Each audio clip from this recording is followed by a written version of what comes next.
Keeping safety front of mind is all about communication.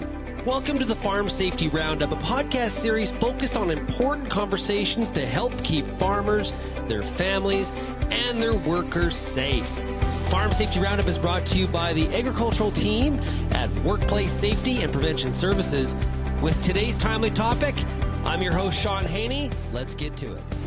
Welcome to another edition of the Farm Safety Roundup. I'm your host, Shaun Haney of RealAgriculture.com. You know, regardless of the types of animals you raise on your farm or your comfort level, animal behavior, well, it's pretty unpredictable. Even more so during breeding, transporting, and vaccinating, when the risk of injury is so much higher. You know, kicks, bites, crushing injuries are among the most common, and they actually can be fatal as well, which we're really trying to avoid. Today on the Farm Safety Roundup, understanding animal behavior, the importance of planning, and key tips to help keep you and your workers safe. Chad Roberts is a cattle and horse farmer and a senior health and safety account manager with Workplace Safety and Prevention Services, joining us from his farm outside of Hamilton, Ontario. Hey, Chad, how are you doing? Good, Shaun.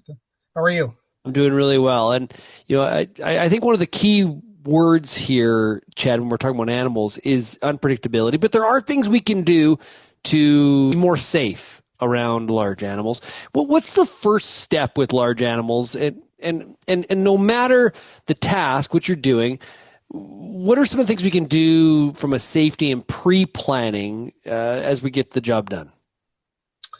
Yeah, Shaun, that's a good point. I mean, planning is key when we're working with large animal. And, you know, when we talk about large animal, we often associate cattle and horses, but, you know, there are other types of large animals, right? We have different swine and we have goats and we have sheep. You know, we're seeing a number of herds of alpacas now, and then we get into emus and ostriches. So when we talk about large animal, we have to consider everything. But pre-planning for all these species is important, right? And I guess it really starts with understanding, what animal you're dealing with. You know, we will handle a horse differently than we will handle a cow. We will handle a cow differently than we will handle a pig, and so on. So, you know, that initial, you know, kind of assessment about, you know, what animal are we dealing with is, I think, the first piece.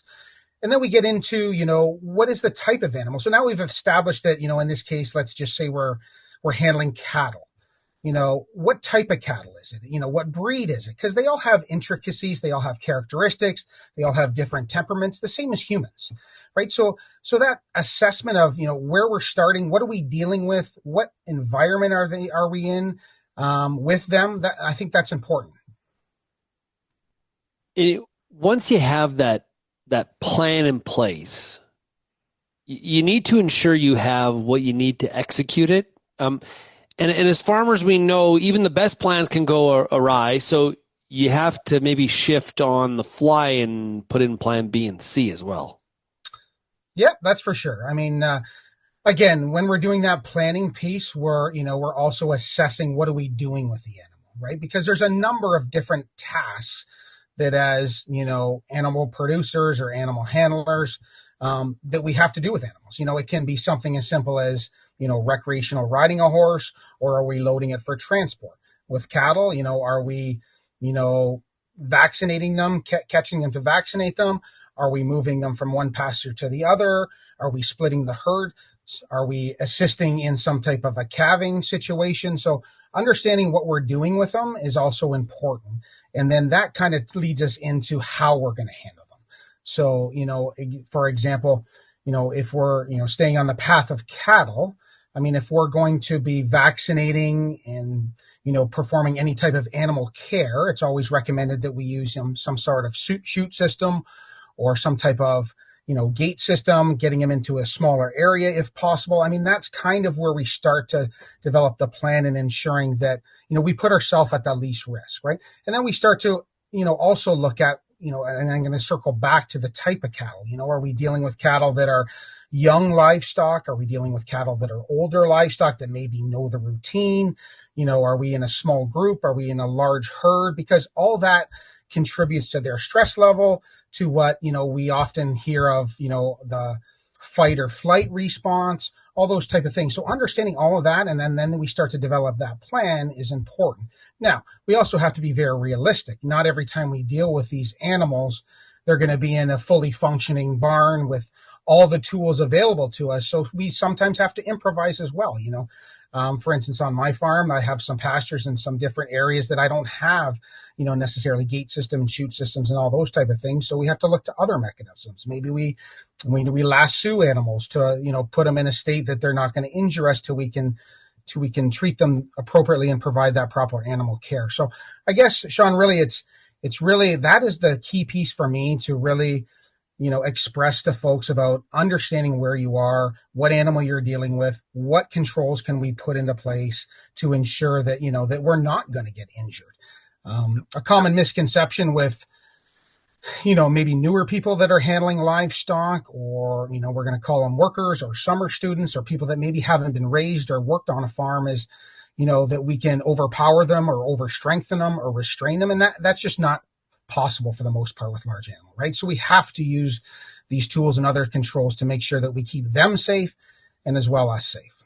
Yeah, from a cattle standpoint, I think of in the feed yard I grew up in, right? You move from where you've got right angles on cattle pathways or alleys, right, to more of a curved approach, or you get those, a working tub approach instead of cattle having to fight, running up against a fence. So those are obviously improve the flow of cattle and the handling of them, but also there's safety measures too. Less chance they're going to turn around and come back at you.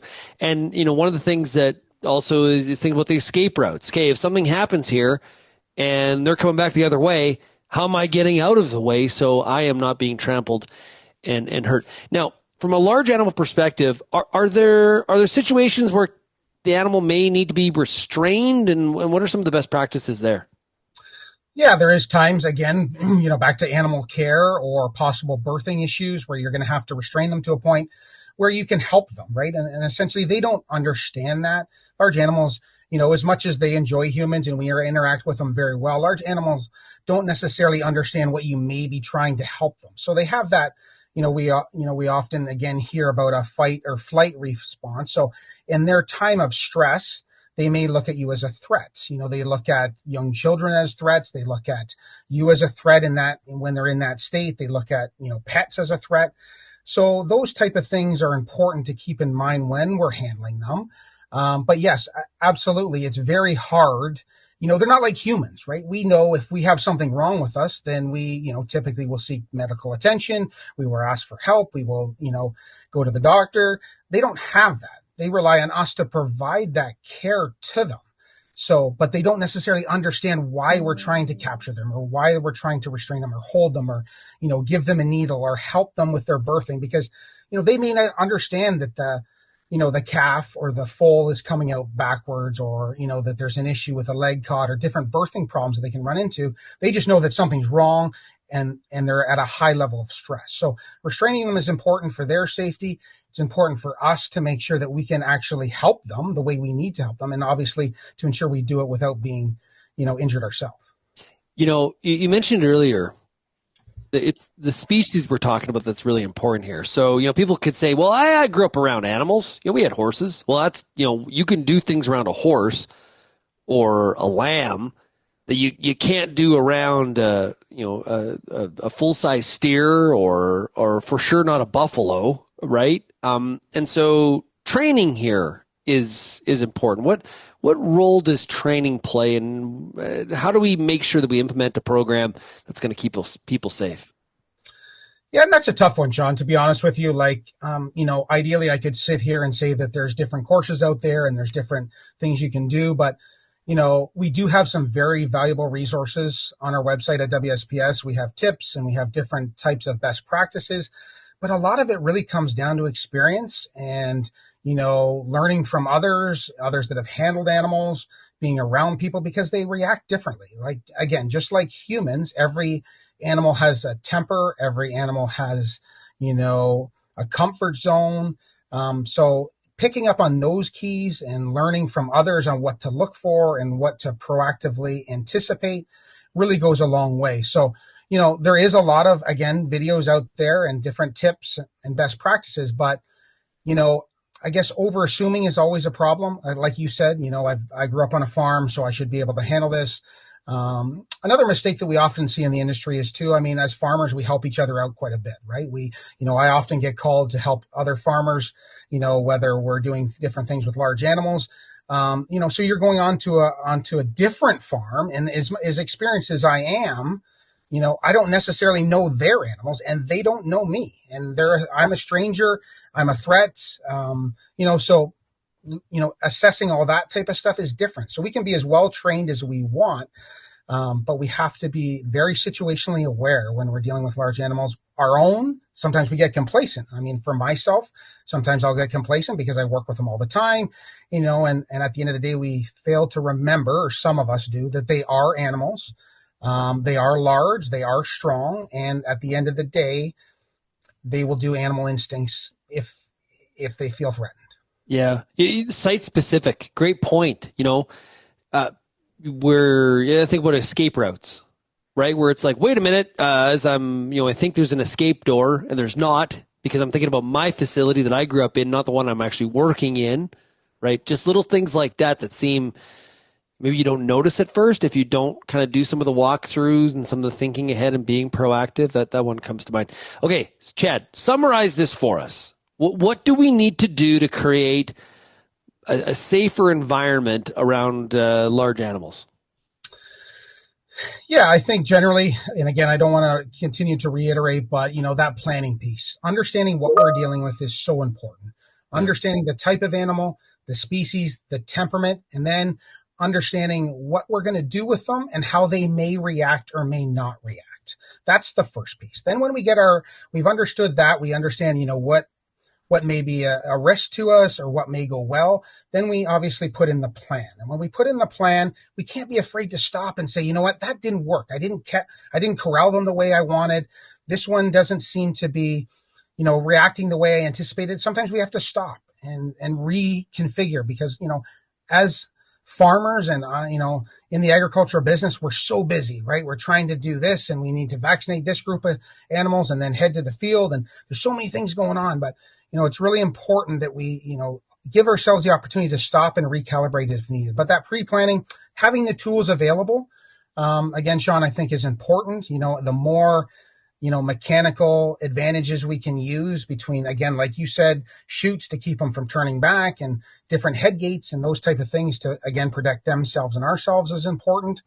Looking at resources, sometimes we do need an extra set of hands or two, but then sometimes more people can be not as helpful, right? I know, certain large animals are very, feel very uncomfortable with new people or a number of people around. So I think there's not one real thing, but, understanding all those pieces and be willing to take that approach, I think will essentially help us, keep ourselves safe, keep our families safe, keep our workers safe, students, anybody that may be visitors as well, right? So anybody on the farm.